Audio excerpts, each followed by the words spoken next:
Unit 2, Introduction to Poetry. Okay, so what we have here on the left-hand side, metaphor, simile, personification, imagery, hyperbole, alliteration, onomatopoeia, symbolism, and repetition. You should already know those. I'm going to introduce you to a few more terms, and here are two of the terms that I'm going to introduce you to. Juxtaposition is two opposite ideas together for contrasting effect. So an example is, I've seen fire and rain. Okay, so obviously the fire and the rain are the ideas of opposites, and this is a way of saying I've seen. We immediately equate fire with something bad, and of course rain puts out fire. So I've seen the hard times and I've seen the good times. And what you have to understand about juxtaposition is that it's not like an oxymoron where you have, like jumbo shrimp or the living dead. Okay, these are ideas. Okay, so the idea of fire and rain is what makes the juxtaposition there. And then we got paradox, which is a statement that is true and false at the same time. So what I always say about paradox is that if you try to take it literally, it's not going to make sense. So we crossed an uncrossable boundary. Okay, now your typical wise guy would be like, well, if it's uncrossable, how did he cross it? Well, that's the point. Okay, that's what makes it a paradox, is that they crossed an uncrossable boundary, which means that they went too far. They went to a place that they shouldn't have.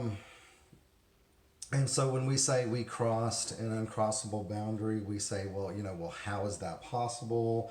And you know what? It's the extent of what happened.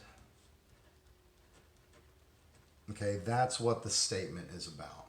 So juxtaposition and paradox are going to be two of your new terms. Okay, poetry terms continued. We know what basic rhyme is, okay? There is rhyme that rhymes because it has the same vowel sounds. There is rhyme because it has the same consonant sounds. So what we're going to do here is we're going to look at what we call slant rhyme, which is where the end consonant sounds are the same but not the vowels. So sun and moon, okay, they both end in N. Should and food, slim and ham. Okay, these are slant rhymes. They're slant rhymes because it's just the last letter of the word, the last consonant sound that makes it rhyme. The next one we have is I rhyme. Okay, words that seem to rhyme because they're spelled the same, but they're actually pronounced differently. So we have bear and fear. Okay, they're spelled the same, but they're pronounced differently. Doe and cough, through and bow. And one of the things that you're going to have to understand is that you're going to have to get over the fact that, well, that doesn't rhyme. Okay, well, you know what? You're going to have to get over it. In poetry, it equals a rhyme. It identifies as a rhyme. And then there's internal rhyme, where you have exact rhyme within a line of poetry. Once upon a midnight dreary, while I pondered, weak and weary, okay? Dreary rhymes with weary, and so that right there makes it an internal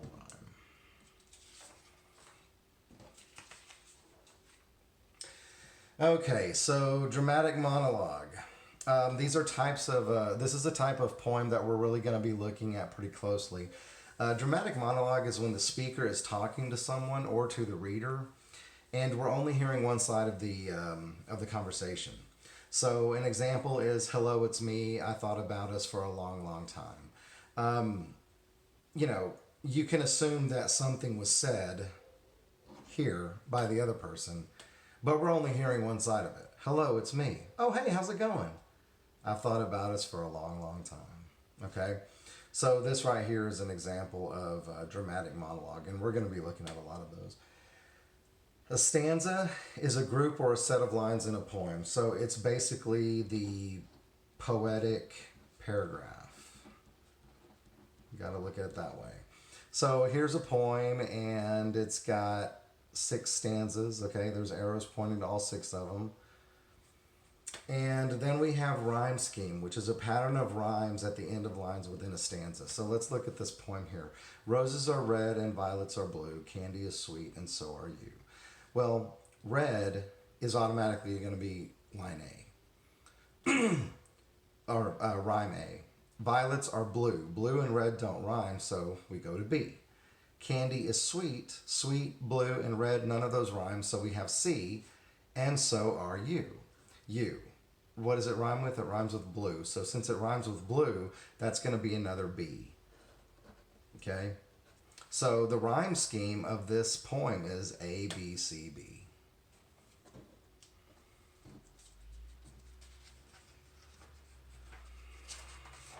Okay.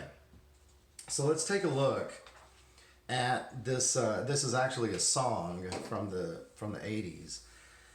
And we're going to look and find all of the type of poetic devices and the type of figurative language that is found inside this song. So we have in the first stanza, woke up to the soothing sound of pouring rain, wind would whisper and I'd think of you. All the tears you cried, they called my name, and when you needed me, I came through. So as you can see here, we have imagery, alliteration, setting, symbolism, personification, and alliteration. So one of the first things that we have is we have soothing sound, which is alliteration. They're establishing a setting here of pouring rain. And then you have to ask yourself, well, what does rain usually symbolize? You know, if you're watching a TV show and there's something sad going on, it's a lot of times you'll have rain here. So they're immediately trying to establish the mood. Wind would whisper, 3 W's, again, alliteration, but the wind is doing something that is typical of a person, so we have personification as well. All the tears you cried, they called my name. Well, again, with the personification, because the tears are calling. So again, we have personification. And when you needed me, I came through. Paint a picture of the days gone by. So we do have alliteration here, but this is also a metaphor, and you have to ask yourself, well, what does that mean? What is a metaphor? You have to ask yourself, is it literally happening? Is this person, you know, they woke up to the soothing sound of pouring rain and the wind is whispering at them and they're painting a picture of it? Like, is he standing in front of an easel with paint and painting something? No, he's not. So when he says, I paint a picture of the days gone by, that's his metaphor for remembering. I'm uploading a memory of the days gone by. When love went blind and you would make me see. So this is a human characteristic. So you'd have to ask yourself, is this an example of personification? You tell me. But we do have a metaphor. Is love really something that goes blind? No. Love is an emotion that we feel based on a state of mind. And blindness is not being able to see things or recognize things. So what is the author telling us here? That they were incapable of love until they met this person. I'd stare a lifetime into your eyes.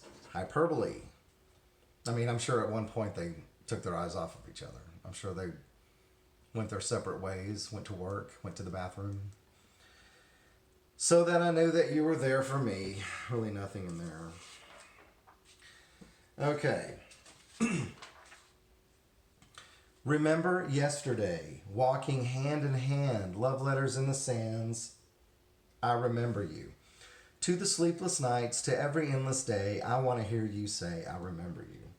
So let's kind of take a look here. Remember yesterday, walking hand in hand. Okay, this is imagery, romantic imagery. Love letters in the sands. Again, we have romantic imagery. You know, you ever been to the beach and, you know, you got two lovers and they're holding hands and they're so in love with each other and they're drawing hearts and each other's names in the sand, and the water comes and messes it up and they run from the water because they don't want to get their feet wet, and they're laughing and they're spinning in each other's arms and haha, this is the best feeling in the world. Yeah, walking hand in hand, love letters in the sand. You know, these are those people that you see at the beach and they kind of make you sick. To the sleepless nights, to every endless day. Can a day be endless? Truly, no. So this is paradox. I want to hear you say, "I remember you." And this right here, remember yesterday. I want to hear you say, "I remember you." There's our main idea. What is the main idea of the song? He doesn't want her back. He's remembering really good things. But he just wants to know that he's remembered. He remembers her. He just wants to know or wants to hear that she remembers him. We spent the summer with the top rolled down. Wished ever after would be like this. You said, "I love you, babe," without a sound. I said I'd give my life for just one kiss. I live for your smile and die for your kiss. Okay, so again, we have imagery. We spent the summer with the top rolled down. You know, I see them in a convertible, probably driving on the coast. She's not in her seatbelt because she's got her arms around him and her head against his chest, and they're just kind of, you know, he's got his hand around her and maybe one hand on the wheel, and the wind's blowing through their hair, and they have on sunglasses, and, you know, it's just a really wonderful moment. Wished ever after would be like this. So what we have here is an illusion.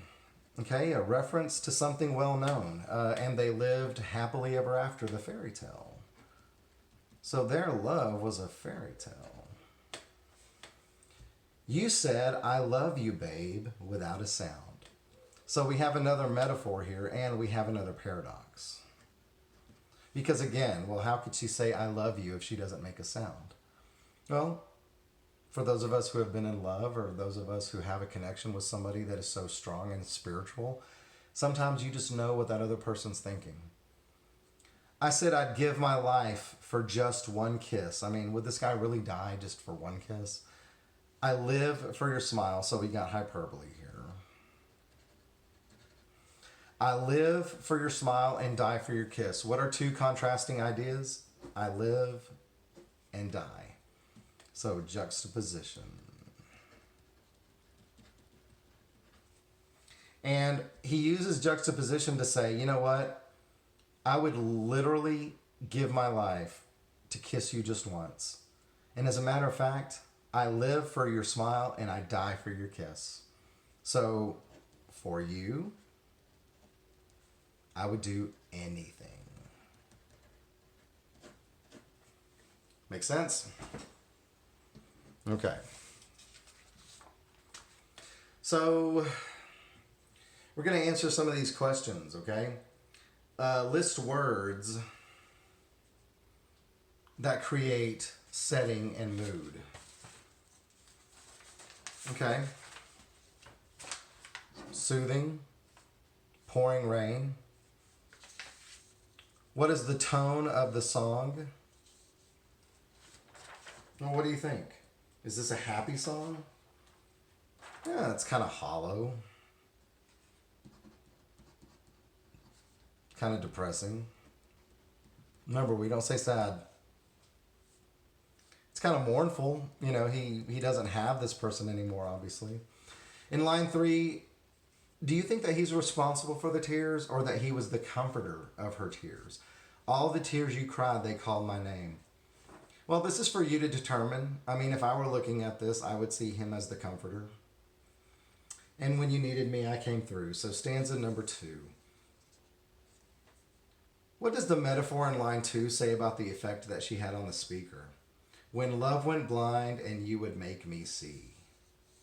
Okay, well, that's what we were saying earlier. He was incapable of loving somebody until her. Stanza 2. What does the metaphor in line 2 say about the effect that she had on the speaker? Oh, sorry, I already did that. What does the hyperbole express in line 3? I'd stare a lifetime into your eyes. That hyperbole basically shows how in love he was.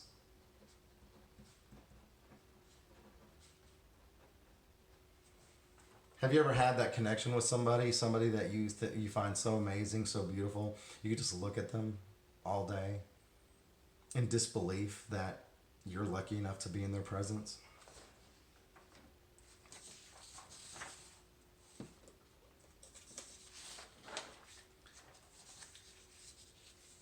Okay. In lines 1, 4, 7, and 8, express the main idea. What is the main idea? In other words, what is the speaker wanting to know? So we've got line 1, 4, 7, 8. Remember yesterday. I remember you. I want to hear you say, I remember you. So, like we were saying earlier, the main idea, he wants to know that she thinks about him as much as he thinks about her. He doesn't want her back. He doesn't mention that. But he looks at those days of the past as a wonderful time in his life, and he wants to know if she does. In lines 1 and 2, what does the cliche imagery and illusion say about their relationship? We spent the summer with the top rolled down, wished ever after would be like this. Their love was a fairy tale. It was perfect. In lines 4 and 5, what does the hyperbole and juxtaposition express for the reader? I said, I'd give my life for one kiss. I live for your smile and die for your kiss. For you, I would do anything. I would live and I would die. Anything. Okay, so the last thing that I want to do is I want to go over this song. This is an example of how important it is to understand background. Now, a lot of times when we look at a lot of times when we look at poetry, we're not going to know the backstory. But every once in a while, you are going to know the backstory. Or you could know something about the writer and understand what they're writing about. So this one right here is a very famous song from the 70s, and it's called I've Seen Fire and I've Seen Rain. And he says, just yesterday morning, they let me know you were gone. Suzanne, the plans they made put an end to you. I walked out this morning and I wrote down this song. I just can't remember who to send it to. You got to look down upon me, Jesus. You got to help me make a stand. You just got to see me through another day. My body's aching and my time is at hand. I won't make it any other way. I've seen fire and I've seen rain. I've seen sunny days that I thought would never end. I've seen lonely times when I could not find a friend, but I always thought that I'd see you again. Been walking my mind to an easy time, my back turned towards the sun. Lord knows when the cold wind blows, it'll turn your head around. All those hours of time on the telephone lines to talk about things to come, sweet dreams and flying machines lay in pieces on the ground. Okay, so I think that automatically we can come up with some ideas and we can say, well, I have a feeling that I know what this is about. I mean, he obviously doesn't have this person anymore. Well, I'm going to give you the background. This is James Taylor. He was engaged to a woman named Suzanne. He was on tour and he was missing her, so his band decided that they would fly her out in the middle of the tour so she could visit. The plane went down. Suzanne, the plans they made put an end to you. So right now we know who they is, the band. And he wrote down this song as a way to mourn. And then right here at the end, all those hours of time on the telephone lines to talk about things to come because they were engaged, sweet dreams and flying machines playing, lay in pieces on the ground.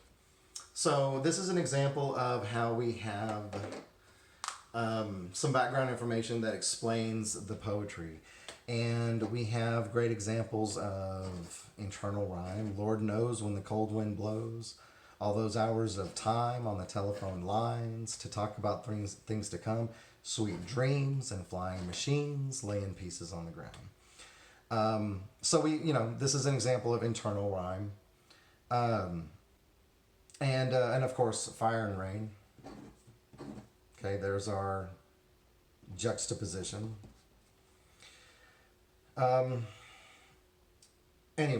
So this is the introduction to poetry that we're going to be looking at, and just try and keep up with the Canvas classes so you can keep up with the poems that we're going to be looking at daily, okay? For those of you who are watching this video, if you're quarantined, I hope that you get well soon. I hope that nothing happened to you over that time. Make sure you're keeping up, okay? See you soon.